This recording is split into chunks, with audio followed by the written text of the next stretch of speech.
Good morning. It's Wednesday, October, I think, 5th or 6th. I'm not sure exactly. I lose track of time. Looks like it's the 7th. I just checked my calendar. That's how fast it's going by.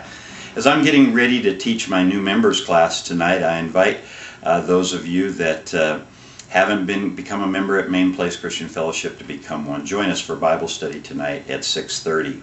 As you know, October is I Love My Church month at Main Place Christian Fellowship, and I do. I really love my church, but I have some major concerns. Some major concerns about the future of what I call the middle church. There's a little church, there's a middle church, and then there's the mega church today. I believe in my lifetime the little church and the mega church will remain, but the possibility exists for the middle church to become extinct. Now, some of our older middle churches in America are dying. They're dying a terrible death. They have nice buildings, but there's very few people there on Sunday morning. They're not reaching out to the community around them, and I would just guess before long, 10, 20, 30 years, those buildings will be sold to developers, and they'll no longer be there.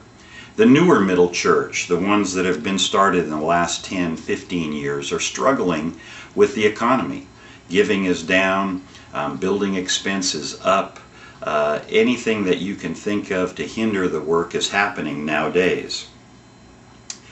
And the fact that we can't compete with the megachurch, we shouldn't even try, but it's an attraction to our people, and so a lot of the middle church is losing people to the megachurch. I've never been very concerned about it, although that I know that it happens, but if it causes us to be extinct, then we need to do something about it. So we're around being a feeder church right now, but the chances are we might not be around in the future.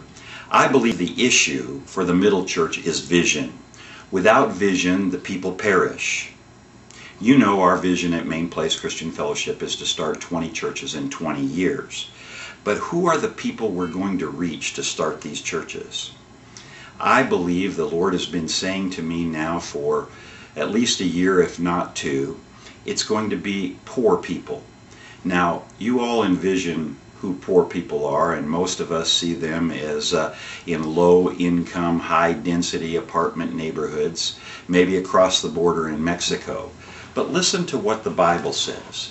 The Bible says in James chapter 2, the verse 5, "Listen, my beloved brethren, did not God choose the poor of this world to be rich in faith and heirs of the kingdom from which he promised to those who love him?" I recently went to a Toys for Tots meeting, I think it was last week, where we talked about who the new poor are. And the new poor aren't the same poor as what you might think they to be. They can still be homeowners, but maybe losing their homes. They probably lost their jobs.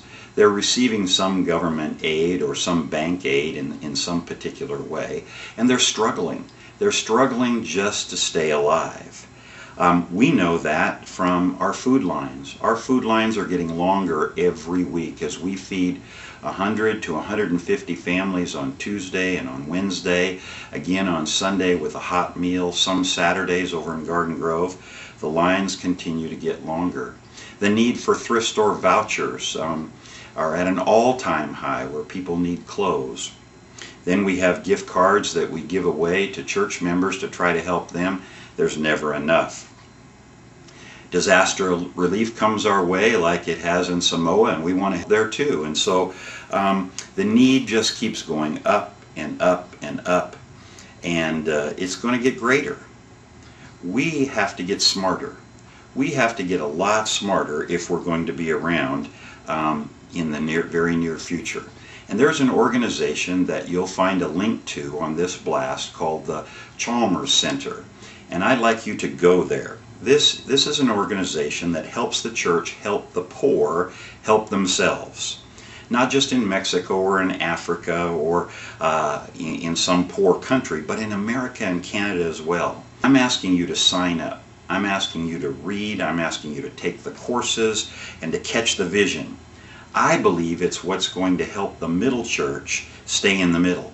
Of course, we need to pray, and I'm going to talk about this next Sunday as I've titled my message, Cruise Ship Christians. We're pretty much well fed and entertained just like you would receive on a cruise ship, but that day is over. I'm asking for all hands to be on deck this Sunday as we approach the situation that exists today for the middle church, of which Main Place Christian Fellowship is one. And I want you to come on board with me and see what we can do to reach people that maybe we haven't even thought about reaching, or how to reach them up until this time. And so if you really love your church, bring your friends, bring your family, come on out and be a part of the church this Sunday morning at 9 and 11 to hear this message on Cruise Ship Christians. Thank you for taking time to go to Chalmers Center, finding out the information and trying to catch the vision that God has given your church, because without vision, the people perish. May God bless you and keep you. Hope to see you in the new members class, if not on Sunday morning.